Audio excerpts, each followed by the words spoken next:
Queridos amigos, buenos días. El día de hoy continuamos estudiando la palabra de Dios y nos enfocamos en este día en el capítulo 24 del profeta Jeremías. El profeta lloró. Nos hemos dado cuenta ampliamente del porqué de este apodo del profeta llorón a Jeremías. Nos hemos dado cuenta de la angustia que rodea y de las múltiples maneras en que Dios le ha ido hablando y le ha ido llevando por el mensaje para su pueblo.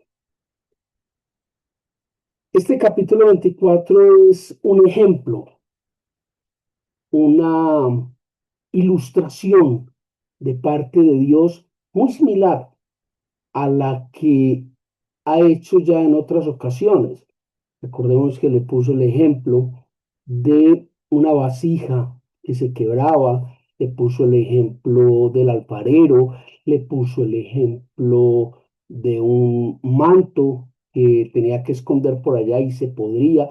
Este es un ejemplo más, y es un ejemplo muy bonito, un ejemplo con frutas, es un ejemplo con una canasta llena de higos.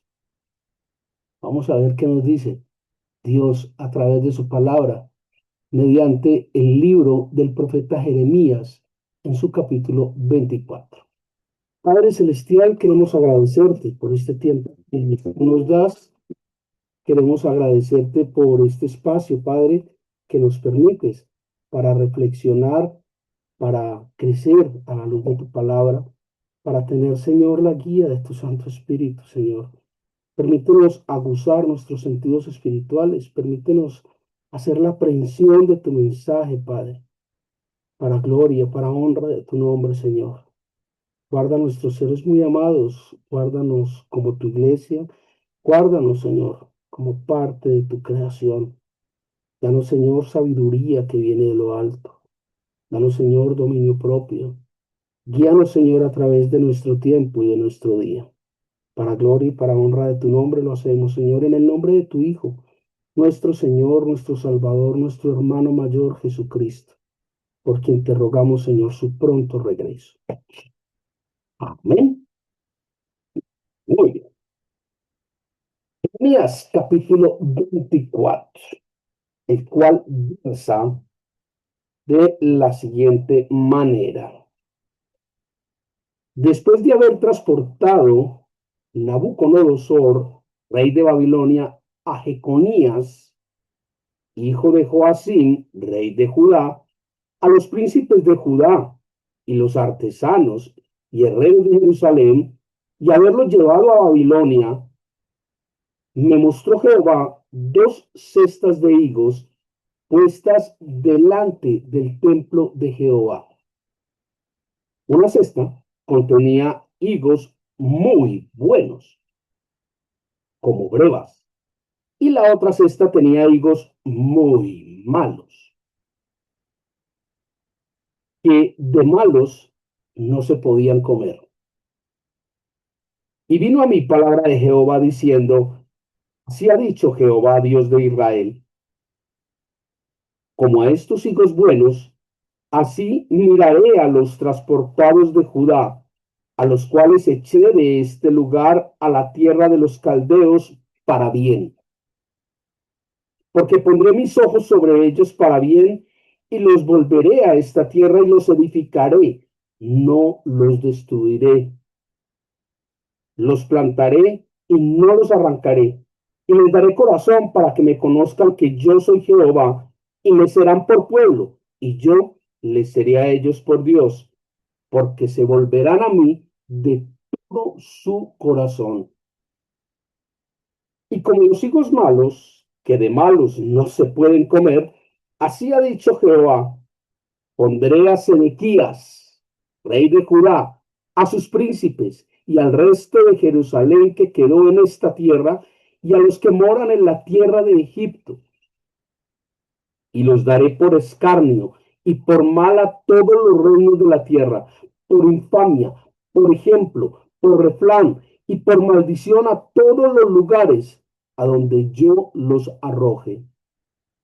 y enviaré sobre ellos espada, hambre y pestilencia, hasta que sean exterminados de la tierra que les di a ellos y a sus padres. Cortico, pero sustancioso.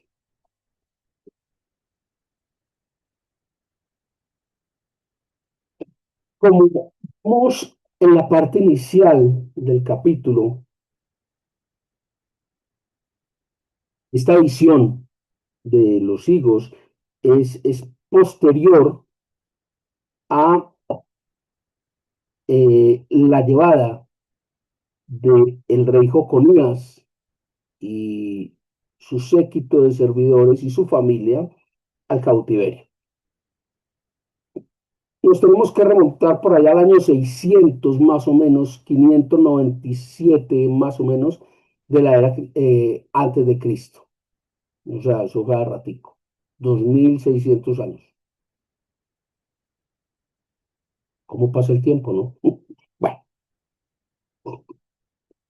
y aquí surgen, en este momento de este evento, surge una,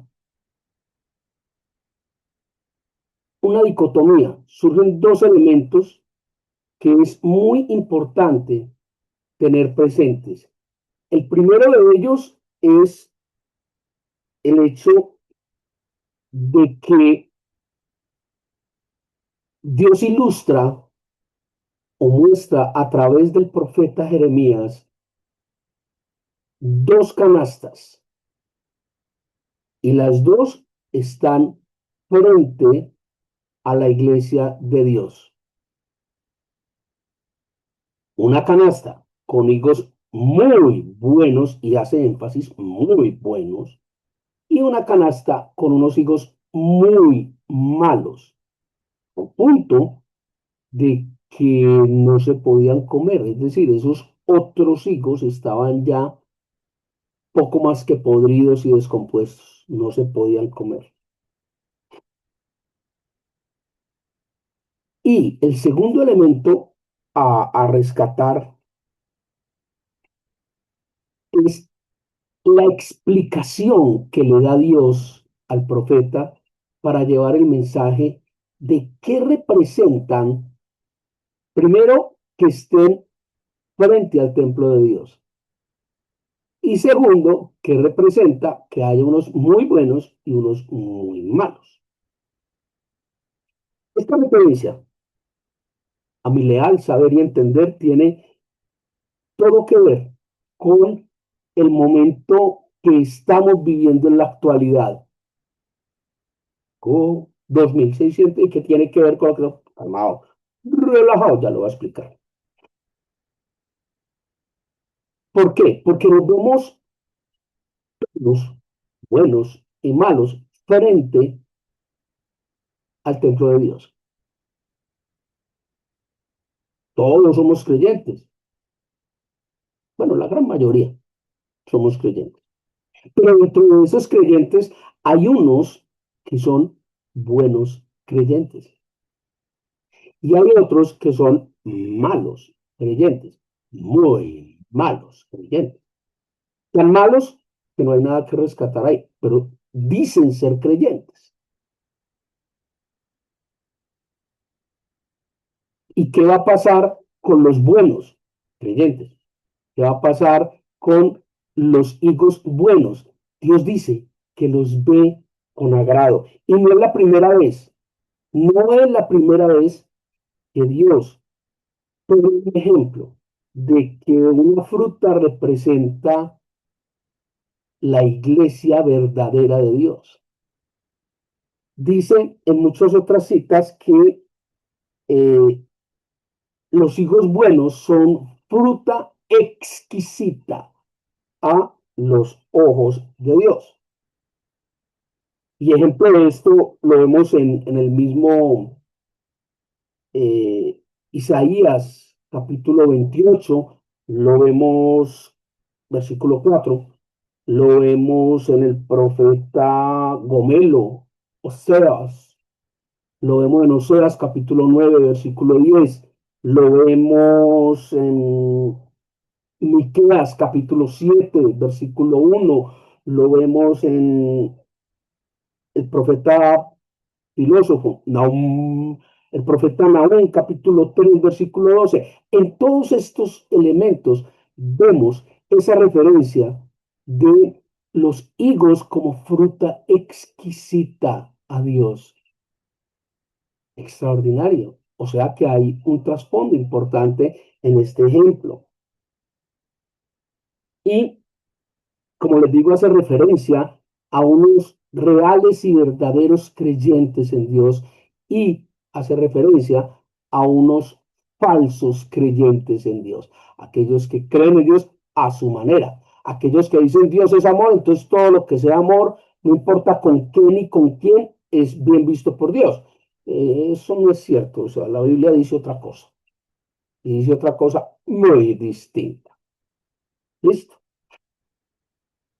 Dentro de toda esta ilustración que hace Dios, no solo explica al profeta Jeremías qué representan esos higos en el templo de Dios, sino que, como les decía, clasifica, explica muy claramente esa representación que implica, es decir, a los que son buenos higos son los que llevan al cautiverio. Ah, pero ¿cómo así? Son tan buenos que los va a castigar.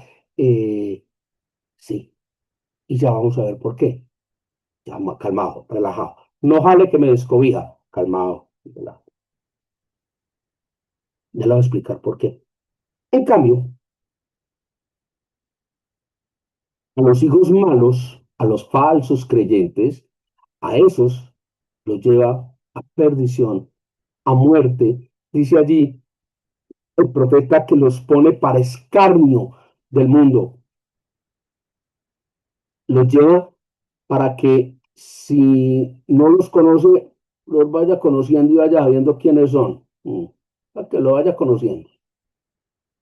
Los malos, pues esos están podridos del todo, ahí no hay nada. Y Dios los pone para escarnio ante el resto de los pueblos. Es tremendo. Volvemos entonces a la pregunta, ¿no? Entonces, a ver, no, no se me vaya por las ramas. ¿Qué pasó? ¿Cómo así que si eran los buenos hijos y era la buena iglesia de Dios? Entonces, ¿por qué los castigó? Es que eso no tiene sentido. Pues, porque te quiero, te aporrio, como decían ya la abuela. No, momentico, que es que hay un trasfondo muy importante en todo esto. Dios lleva al exilio en Babilonia a través de Nabucodonosor a su pueblo por tres razones. Tres. Otra vez, tres, tres, tres razones. ¿Cuáles son esas tres razones? Primero, hacer a su pueblo, a los higos buenos, conscientes de que hay pecado. Cuando usted tiene conciencia de pecado, usted tiene dos opciones. O se arrepiente o no se arrepiente, pero ya tiene conciencia. Muy distinto a aquel que no tiene conciencia.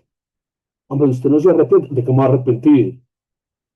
Yo no mato, no robo, voy a misa cada 8 días o voy al culto cada 8 días. No tengo nada que arrepentirme. Yo voy, bueno, además el pastor y el cura dijeron que todos éramos hijos de Dios, que todos vamos a ser salvos. Ok, si usted piensa eso, pues maravilloso, pero eso no es así. Hombre, y usted no se arrepiente de todo lo que ha hecho en la vida. Es que yo no tengo nada de que arrepentirme. Ah, ok, yo no me arrepiento de nada. Ah, ok, maravilloso. Debería. Entonces, lo primero, la primera razón por la que Dios lleva a su pueblo al exilio con Nabucodonosor, que me traba nuestra la lengua, es hacerlo consciente del pecado. ¿De qué pecado? Pero no dijiste que era bueno. ¡Ey, calma! No.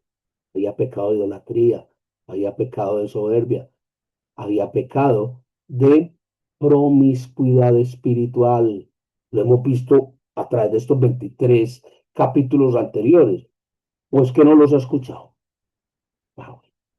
Entonces ya sabe de qué está siendo acusado el pueblo de idolatría principalmente, de adorar otros dioses, de incensar otros dioses, etcétera, etcétera. Y claramente vemos ese complemento con lo que hemos estudiado en el libro de Isaías, los días martes. Entonces, lo primero es, saca a su pueblo de su tierra, lo castiga a través del exilio con Nabucodonosor para hacerle consciente del pecado. Segundo, cuando ya es consciente el pueblo de pecado, lo lleva a arrepentimiento. Primero, lo hace consciente de pecado. Segundo, lo lleva a arrepentimiento. Tremendo, tremendísimo. Lleva al pueblo al arrepentimiento.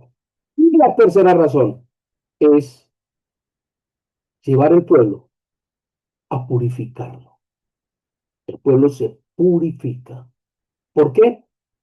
Reconoce el pecado, se arrepiente del pecado, luego se purifica. Tremendo. Hoy en día, ya a hoy, tenemos una ventaja enorme respecto al pueblo de Israel en ese exilio con Nabucodonosor. ¿Y cuál es esa ventaja? La situación es la misma. Claro. Nos hace conscientes de pecado. ¿Y cómo a mí no me ha hecho consciente? No. Nos hace conscientes de pecado a través del Espíritu Santo. El Espíritu Santo nos hace conscientes del pecado. Segundo, nos lleva a arrepentimiento. Si usted realmente cree en Dios, si usted no cree en Dios, usted no tiene nada que arrepentirse, tranquilo, no pasa nada, descorrelájese. Pero usted cree en Dios como dice Dios y ya es consciente de que metió los estarpines, usted está llamado a arrepentirse. Pues lo hemos visto miles, no cientos, sino miles de veces en este ministerio. Lo único que nos merecemos es la muerte, el castigo. ¿Por qué? El hombre es pecador per se. En su naturaleza corrupta, usted es higo malo, podrido. Pero cuando usted es lavado por la sangre del Cordero, cuando usted es lavado por la sangre de Cristo, cuando usted se adhiere al pacto de Cristo ante Dios, usted es purificado. A ver, me perdí. No, pues que era el Espíritu Santo que están tan enredado.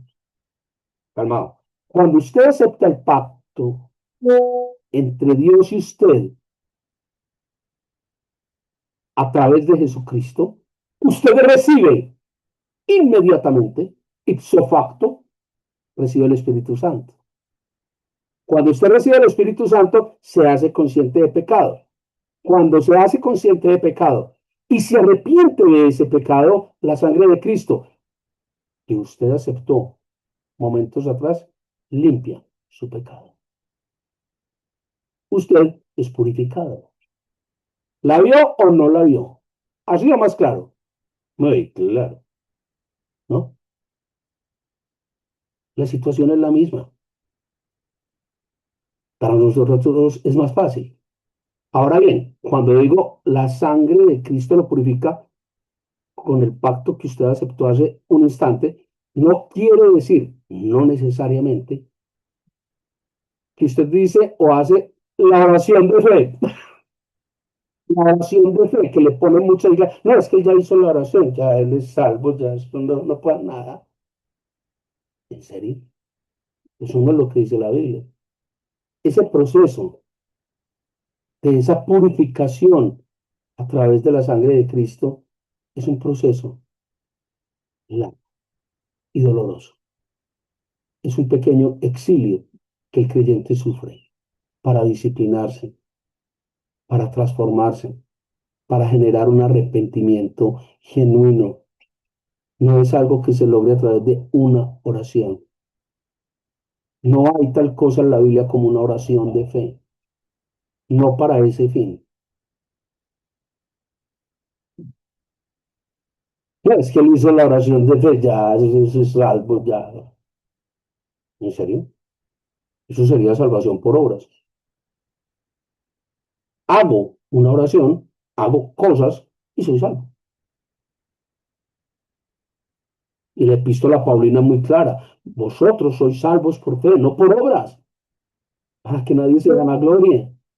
Entonces no me venga con ese cuento de que usted hace una oración de fe y ya es salvo. Y si no hace la oración de fe, entonces está condenado.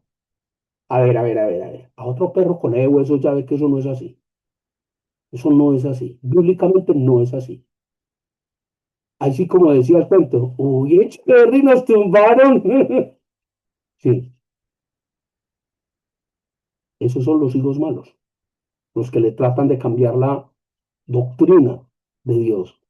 Ese proceso, repito, puede tardar toda la vida, la purificación, pero usted ya está cubierto por la sangre de Cristo. ¿Por qué? Pues por todo lo que acabamos de explicar, porque tiene el Espíritu Santo, porque aceptó el pacto, porque está trabajando y se arrepiente de su pecado. ¿Ve la diferencia?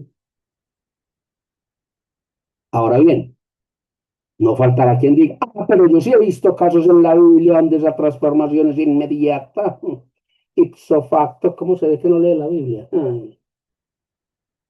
A ver, si me va a citar el caso de Saulo de Tarso, que venía hacia Damasco a asesinar cristianos y cayó al suelo, y del cielo vino una luz, Saulo, Saulo, porque me persigues. Es decir, la conversión de Pablo, no se le olvide que esa conversión no fue ahí mismo.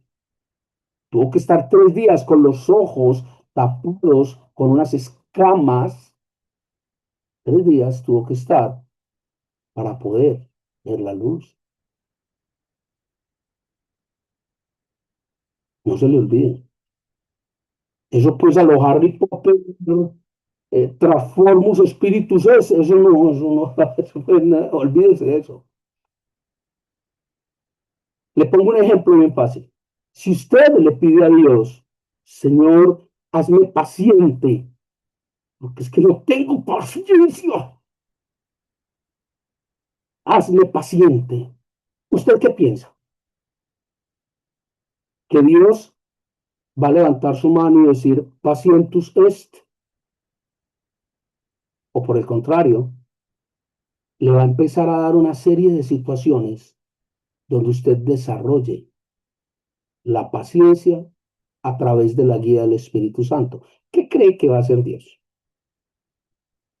Entonces, ya sabe, y hay la dificultad del creyente que está esperando un milagro, milagrorum, un milagro inmediato. Señor, dame de una. Eso no va a pasar. Si usted es de los que piensa así, entonces usted no conoce al Dios de la palabra, no conoce al Dios de las escrituras, no conoce al Dios que le está proclamando Jeremías, ni Isaías, ni ninguno de los profetas de la Biblia. No conoce al Dios de la Biblia, no lo conoce. Su Dios es otro, pero no es el Dios de la Biblia. Dice la palabra claramente, porque Dios al que ama, lo disciplina. Y a ninguno, en especial a nuestra idiosincrasia latina, no nos gusta la disciplina. No nos gusta que nos pongan límites. No nos gusta que nos digan cómo hay que hacer las cosas, porque yo sí sé. Ok, go ahead. Me parece que es tremendísimo, tremendísimo, le digo sinceramente, tremendísimo este tema de el ejemplo de los hijos y que como hemos visto es absolutamente aplicable al momento histórico y a la realidad que estamos viendo en este momento. Creer en Dios y ser parte de la cesta que tiene los buenos higos implica ya per se humildad, reconocimiento, arrepentimiento. Y eso es algo en lo que usted debe tener una total y absoluta parte activa. Sencillamente espectacular este capítulo 24 del libro del profeta Jeremías. Mis muy queridos, siempre es un gusto, aun cuando no soy digno, aun cuando no me considero merecedor de hablar de las cosas de Dios, me es grato compartir con ustedes la palabra de Cristo. Que el Señor les guarde, que tengan un buen tiempo, mucho juicio, porten bien.